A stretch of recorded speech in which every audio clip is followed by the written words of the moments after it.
అలాంటి డే పెట్టే అవసరం కూడా వచ్చిందా వరల్డ్ ఓవర్? నాకు నేను చిన్న బబుల్లో బ్రతుకుతా. నాకు నా ఫ్రెండ్స్ అంటే ముఖ్యం, మా అమ్మ నాన్న హ్యాపీనెస్ ముఖ్యం, డబ్బులు ముఖ్యం, హ్యాపీగా బతకాలి, కంఫర్టబుల్గా బతకాలి, నా చిన్న పని చేయాలి, ఇంక ఇవి చేసుకుంటా ఇంటికి వెళ్ళిపోతుంటా. బయట ఏం జరుగుతుందో పెద్దగా తెలియదు.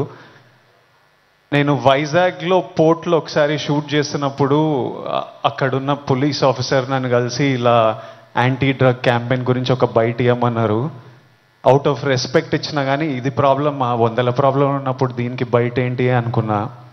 మళ్ళీ ఈరోజు ఇట్లా ఇంటర్నేషనల్ డే ఉంది, చీఫ్ మినిస్టర్ గారు వస్తున్నారు, ఇంతమంది పెద్దలు వస్తున్నారు, ఇంత పెద్దగా జరుపుతున్నారు, ఈ మెసేజ్ కంపల్సరీ వెళ్ళాలని పిలిచినప్పుడు నాకు మళ్ళీ అర్థం కాలేదు. But when I sat with some police officers, some senior police officers from the Telangana Police Department, and asked them, వాళ్ళని అడిగిన అసలు ఏం జరుగుతుంది, ఎందుకు ఇంత పెద్దగా జరుపుతున్నామంటే వాళ్ళు నాకు జరుగుతున్న రియాలిటీ చెప్పినప్పుడు ఇమ్మీడియట్లీ అయితే తప్పకుండా రావాలి, మనోళ్ళతో మాట్లాడాలి, ఎవ్వరు ఇలాంటి సిచ్యువేషన్స్లో పడొద్దు అని అనిపించింది. చాలా మన డ్యూటీ లాగా అనిపించింది ఇది చెప్పడం. ఎందుకంటే మీలో ఎంతో మంది మమ్మల్ని ఇష్టపడతారు, మమ్మల్ని చూస్తారు, మమ్మల్ని ఫాలో అవుతారు.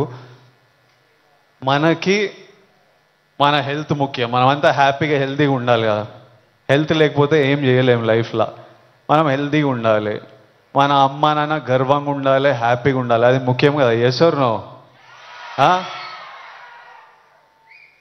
డబ్బులు ముఖ్యం, డబ్బులు ఉంటే కంఫర్ట్ ఉంటుంది. ఎవడేమన్నా నేను చెప్తున్నా, నేను డబ్బులు లేని లైఫ్ చూసినా, డబ్బులున్న లైఫ్ చేసినా, success and money will always give you comfort.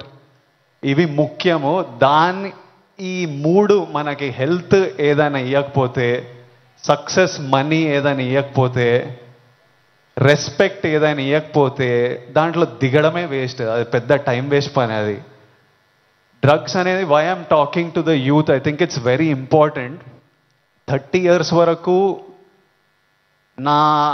నా పర్సనాలిటీ నాకే తెలియదు. 30 తర్వాత నేనెవరిని, నేను ఎలాంటి మనిషిని, అప్పటి వరకు చాలా ఇన్ఫ్లుయెన్స్ అవుతాం ఫ్రెండ్స్ వల్ల, పక్కనున్న సిచ్యువేషన్స్ వల్ల. రకరకాల సిచ్యువేషన్స్ అరౌండ్ అస్ మనని ఇన్ఫ్లుయెన్స్ చేస్తాయి. సో యంగ్ ఏజ్ ఉన్నప్పుడు మనం చాలా కేర్ఫుల్ ఉండాలి. ఎవ్రీ డెసిషన్, మీరు ఈ ఏజ్లో తీసుకుంటున్న ప్రతి డెసిషన్ మీ లైఫ్నే చాలా ఇంపాక్ట్ చేస్తుంది.